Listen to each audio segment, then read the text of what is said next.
Good evening, my fellow true crime aficionados.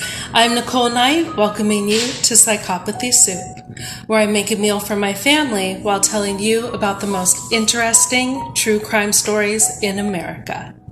Oftentimes, the perpetrators of these crimes have written letters, filled out questionnaires, or found some way to contribute to the show. So if you like food and you like true crime, go ahead and smash that like button. And don't forget to subscribe. Psychopathy Soup. Style. Style is the answer to everything. I was completely unhinged. I was out of control. To do a dangerous thing with style is what I call art.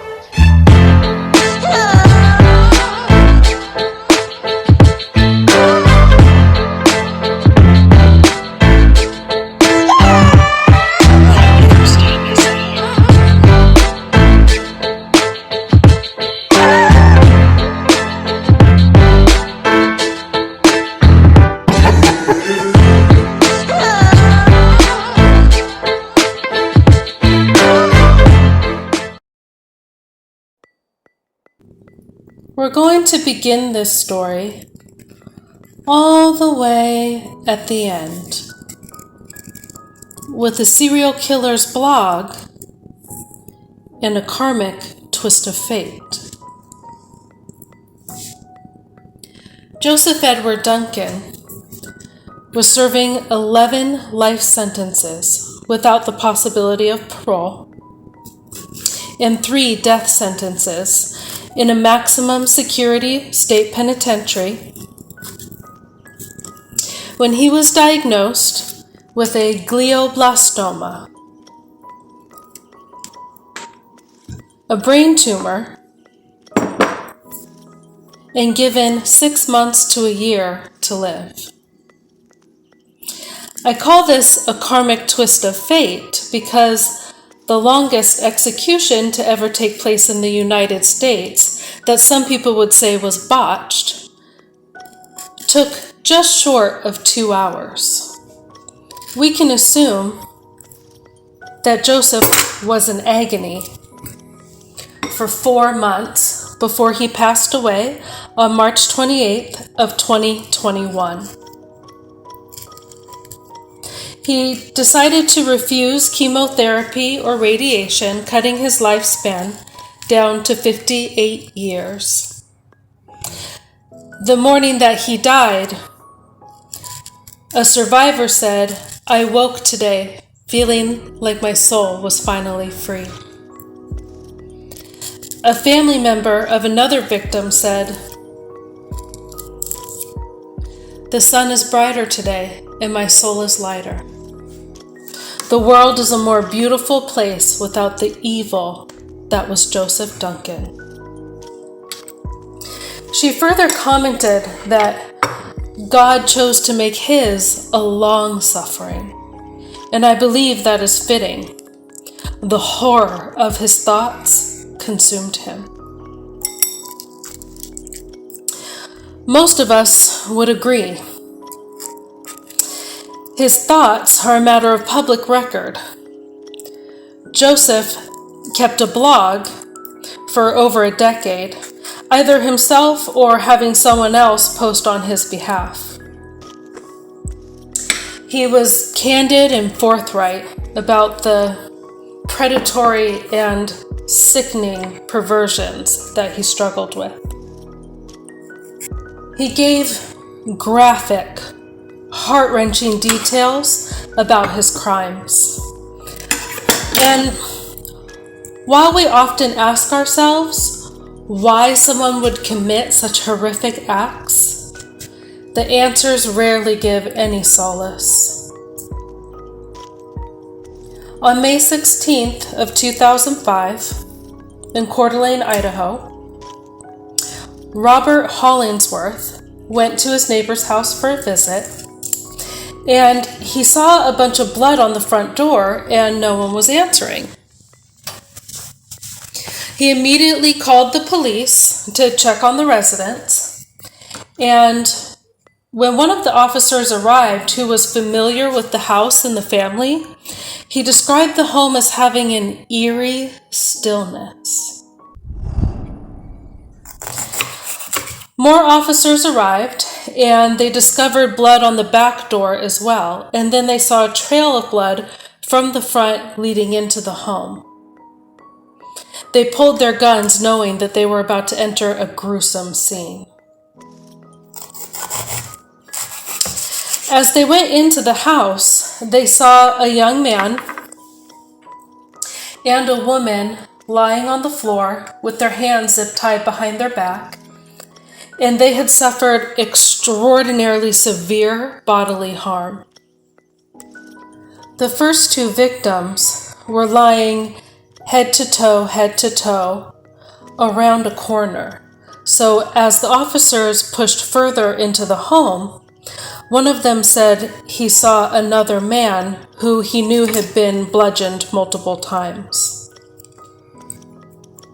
It appeared that all of their heads were mutilated. It also looked like the adult male, the third victim that they saw, was the primary target and that the attack was personal. The officers continued to search the home because they knew that there were two more members of the family, Dylan and Shasta Groney, who were only 8 and 9 years old. They searched the entire house and couldn't find them, and so the entire community came together and combed every square inch of the property as well as the surrounding areas. Unfortunately, they weren't able to find the children. They even had huge billboards posted on the freeways of their faces and phone numbers to call, a tip line. And I want to be very clear here that local law enforcement left no stone unturned. The deceased that they had found were Brenda Groney, 40 years old, her boyfriend Mark McKenzie, 37 years old, and her son Slade Groney, who was only 13. When law enforcement in the community found out that it was her son who was also passed away next to her, it was absolutely devastating. The entire case was very hard on law enforcement. In one interview, one officer refers to Dylan and Shasta, the missing children, as our kids. They took this very personally and were working 24 hours a day. Now, Mark was not the biological father to the children. The biological father was Steve Groney, and he, of course, became one of the top suspects. He seemed to be absolutely devastated about what had happened. However, he didn't have an alibi, and he was at home alone. And it came up that he and Brenda had a sort of volatile co-parenting relationship. So officers dug very deep, and when he was giving a public plea on the news to the perpetrators to bring the kids back, he said, and I quote, "They had nothing to do with this." Of course, the question became, what's this? However, the officers were able to verify that he was indeed at home alone because of the electronics that he was using. It also came up that Steve and Brenda had two adult kids that were already out of the house, two boys. One of them was incarcerated at the time of the triple homicide, and the other, I wasn't able to find how, but he was definitely cleared of the crime.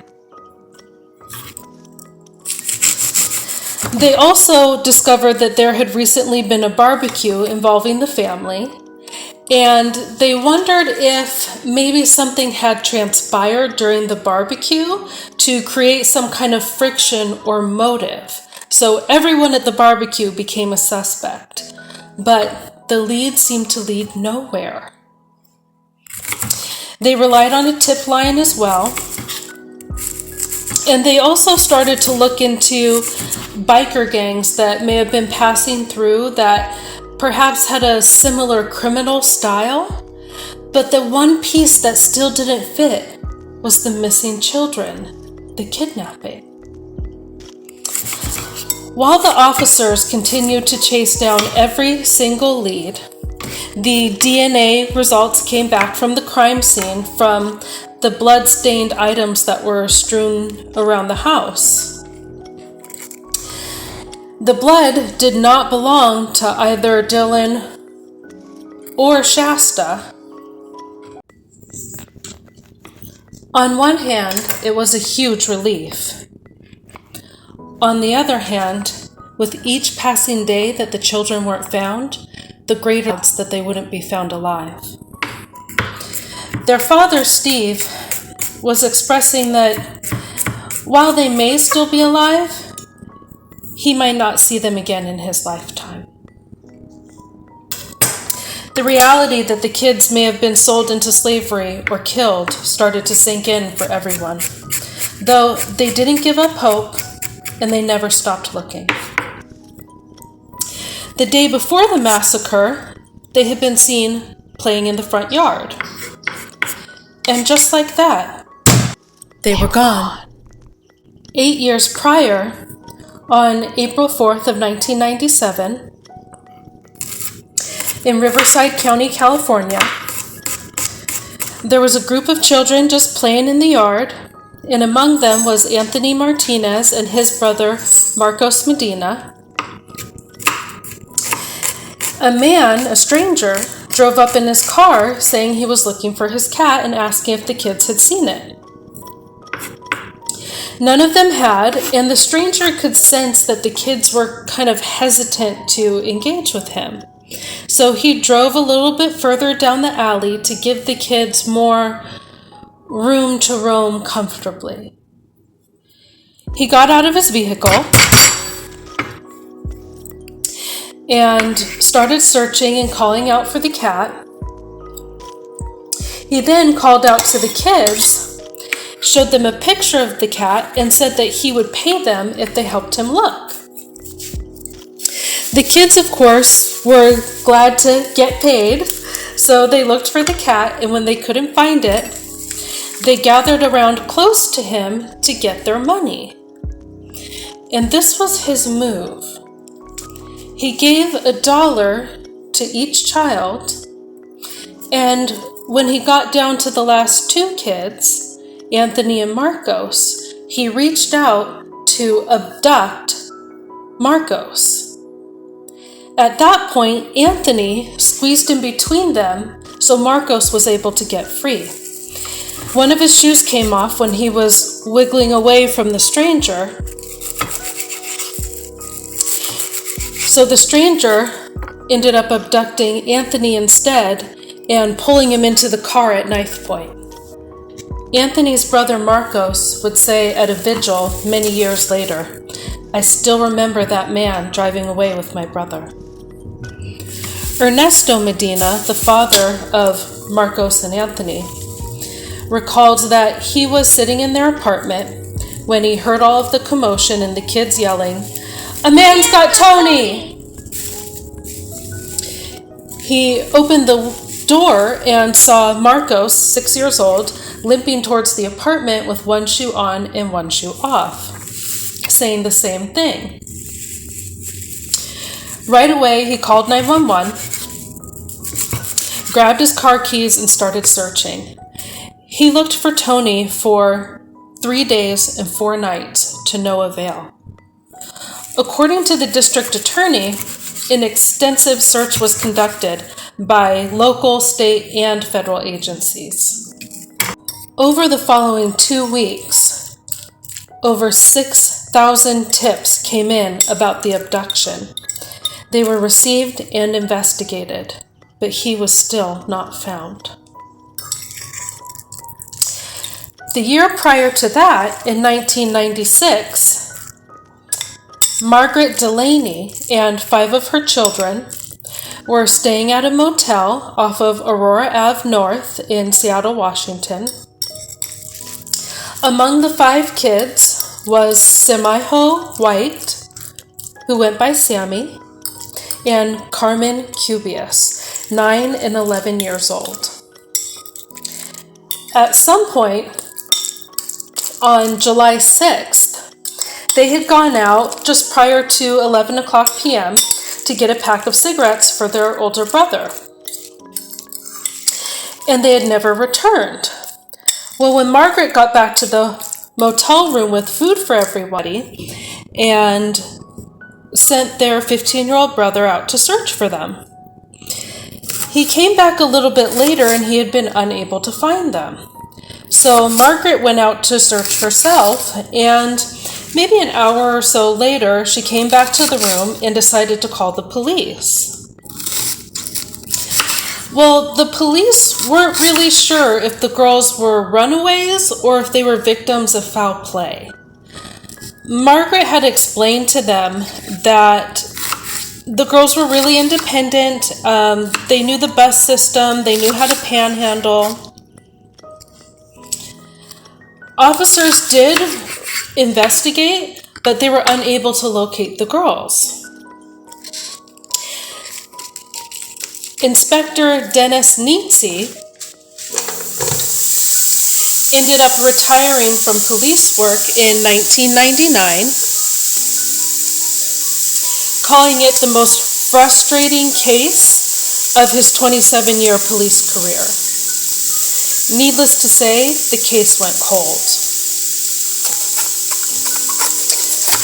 So to recap, we have 5 missing children: Dylan and Shasta Groney, Anthony Martinez, Carmen Cubius, and Sammy White. 3 different states: Washington, Idaho, and California. And all of these missing children have different ages, different genders, different races. And then there was also that 8-year gap in between some of the disappearances. So there's no reason for any law enforcement to connect any of these cases at this point. In Joseph Edward Duncan's blog that he was keeping from prison, he said, "The sex and age of the child was not nearly as important as the mere vulnerability of the victim. I wanted the crime to be shocking and bold. So I targeted almost every child I spotted out in the open. I passed over many after stalking them briefly when I determined that they weren't quite vulnerable enough, or that there were too many people around or too many threats, or it would just be too difficult to get control over them."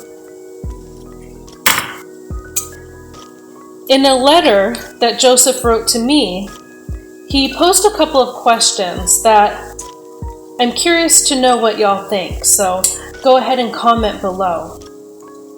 He asked me, Is violence a necessary part of nature, or is it some evil phenomenon that only takes place because of some human fault? 7 weeks to the day after Shasta and Dylan had gone missing, in Coeur d'Alene, Idaho, at a Denny's restaurant, a gentleman named Nick Chapman made eye contact with a little girl who was walking into the restaurant and gave her a knowing nod. He very casually walked back into the restaurant to let the waitress know that looked like Shasta Groney.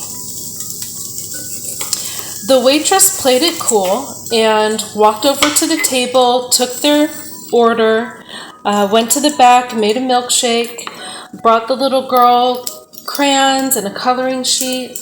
She also called the police when she was in the back. One officer showed up and she ran outside to meet him and tell him that he might need backup. When backup arrived, an officer approached the table and asked the little girl for her name. She looked across the table at Joseph Edward Duncan, asking for permission with her eyes, and permission was granted. She broke down crying and let the officer know who she was. In the spirit of the truth being somewhere between two people's perspectives, the facts and the evidence shows that Joseph had been stalking the Groney family. He was getting a feel for their daily routine. One day when no one was around, he even approached the dog just to get a feel for how easy it was to get close to the home. The house had a beware of dog sign and a intruders will be shot sign, both of which he considered to be an invitation.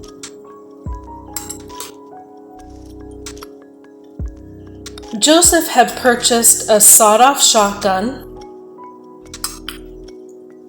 binoculars, zip ties, a night vision scope, gloves, ski mask, anything that he thought he might need. At this point in time, he was on a violent rampage of murder and sexual assault. He had this desperate need to get back at society. He was an ephebophiliac, pedophiliac, family exterminator, serial killer. One evening, he even took a peek into a broken window that just had a little bit of plastic over it, where he said, "I expected children." He stated later that on that day, May 16th of 2005, he had every intention of killing everybody in the house and kidnapping the youngest children for his sexual pleasure.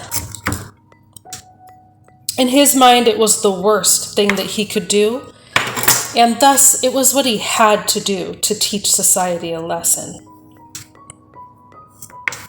He walked into the back door, which was unlocked, and approached Brenda, demanding to know where the man of the house was, Mark McKenzie. He instructed Brenda to go to the kids' room to retrieve them. And Shasta's 8-year-old mind perceived this stranger with a gun and gloves in the kitchen as being a police officer. It wasn't until she realized that he was using zip ties and duct tape on hers and her brother's wrists and ankles that she understood that he was an intruder.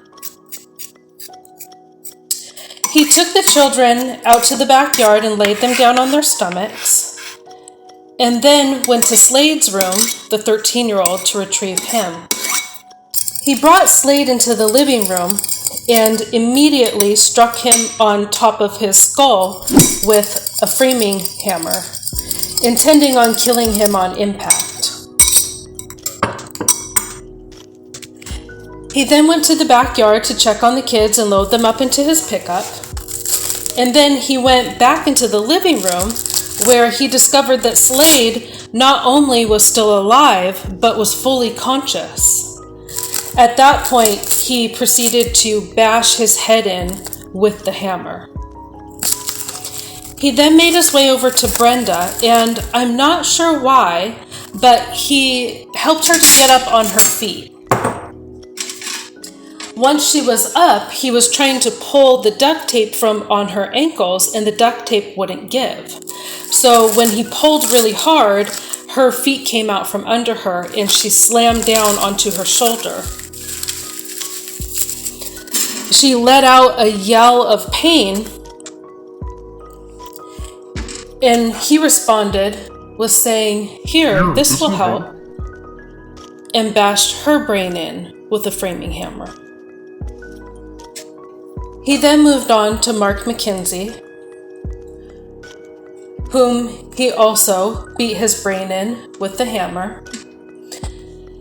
And officers, as I said before, had thought that he was the primary target, but it turns out that Joseph just thought it would take more blows to kill a man that was so large.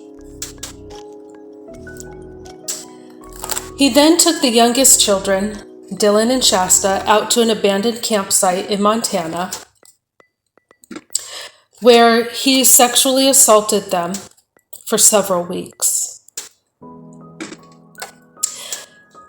He told Shasta that he had accidentally shot Dylan in the stomach, and so he then shot him in the head to put him out of his misery. During this time, Shasta had essentially befriended Joseph. She felt like he must have been through so much to be able to commit this kind of atrocity. She asked him if he wanted to meet different members of her family and see her school, things like that, to try and manipulate him into taking her back home. Keep in mind, she didn't know at this point whether or not the rest of her family was alive.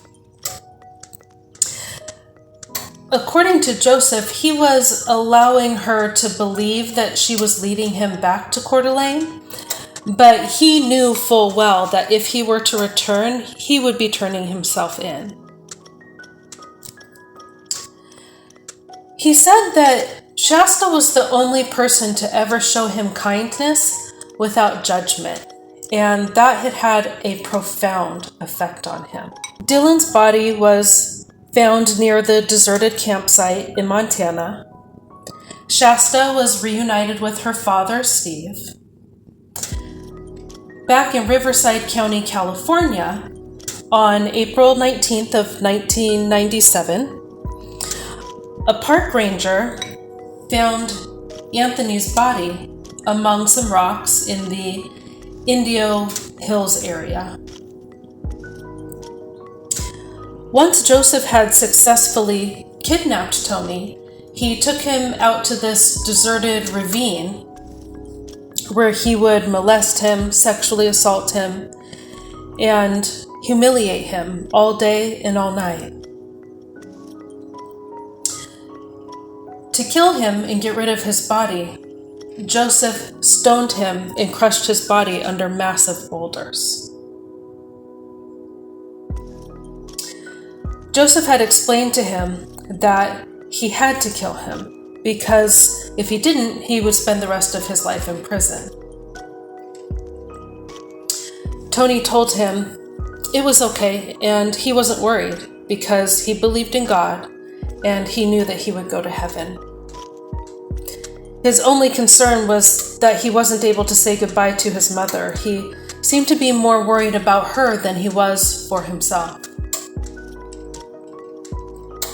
Unfortunately, Tony did not die quickly. As a matter of fact, while Joseph was crushing him under the boulders, he saw his eyes open and following him. He said, "Aren't you dead yet?" When Joseph was being shown crime scene photos, he saw that Tony was able to move one of the boulders even after he had been left for dead. Sammy and Carmen's remains were not found until February of 1998, 17 months after they had been killed. Joseph took them out into the woods and beat them to death with a crowbar. He didn't know their names, but from the details that he gave the FBI, they were able to deduce who the victims were. According to Joseph's blog, prior to murdering Sammy and Carmen, he had also conducted a gravely disturbing home invasion that was only cut short of murder due to the man of the house arriving at home in the middle of the ordeal. Joseph said in his letter to me that violence in society is a tricky subject. It's like writing about love or hope or fear. They are all subjects that not only have infinite shades of expression, but equally infinite ways of approach. His methods of approach to violence were a knife, a gun, rocks, and a crowbar. Joseph would have us, society that is, believe that we're responsible for turning him into a monster. In 1980, he had stolen a gun from his neighbor and raped a 14-year-old boy at gunpoint. He was sentenced to 20 years in prison. However, he was released in 1994, 14 years later. While he was incarcerated, he was diagnosed as a sexual psychopath.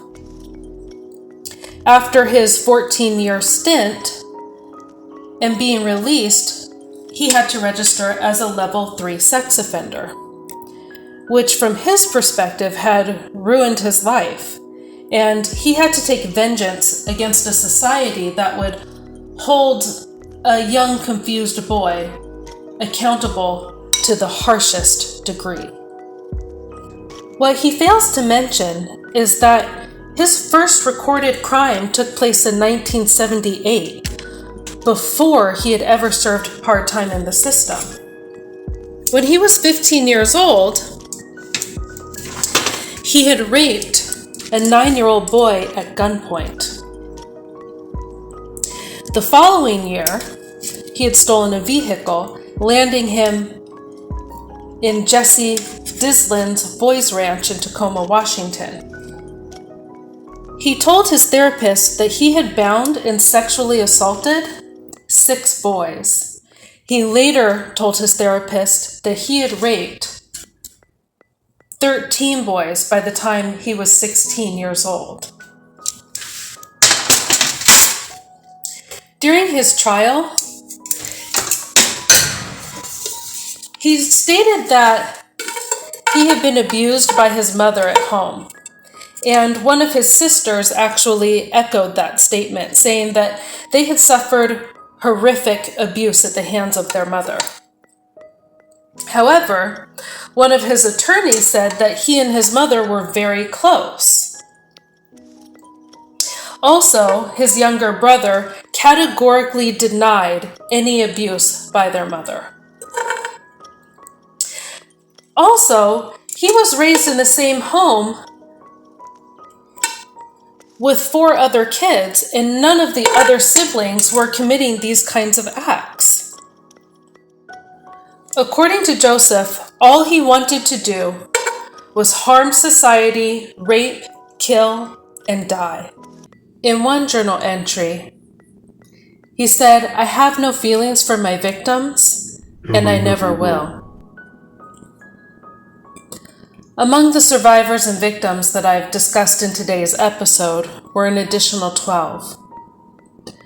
The jurors in his case were subjected to watching a 33-minute videotape of Dylan Groney being tortured at the remote Montana campsite.